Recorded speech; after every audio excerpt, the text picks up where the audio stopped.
Kapod mana weche motudore gi masiche ni ji ariyo wito ngimagi bang' nyamburko kido mar pickup mane ginie iye ling'ore aora ma Nyamindi e ulalo ma Gishoro e kar chung'o duora ma Gishugu otieno mokalo.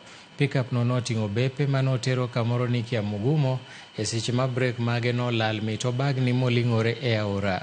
Obila lero ni pickup no ne nigi ji 5 e iye ka adek kuomgi nodum motony e lak masirano ka mamoko to pod omoko e aorano kaluwore gi tut mare kendo kaluwore ni aorano nopong'.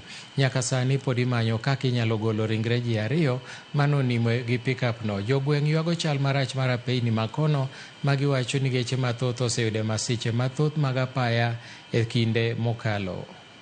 Usiku kuna gari ilianguka kwa hii mto Nyamindi na ilikuwa imebeba mbao, ilikuwa inajaribu kupanda hii mlima ikielekea pande ya Karuso. Sasa ikashindwa na kupanda, ikarudi nyuma, ikaanguka kwa mto. Saizi shughuli ya kuitafuta ndio inaendelea. Kwa hii daraja hakuna baria, so gari haijapatikana, hatujapata watu wa kutusaidia kuitoa. So tunaomba wenye mnaweza tusaidia kuitoa huko ndani, mkuje mtusaidie tuitoe kwa mto. What happened is that there was that accident. The unfortunate thing is that our roads are terrible. That person wanted to go to the other side because the other road is not passable. We are only requesting that if somebody would come and think about us, because we are lost.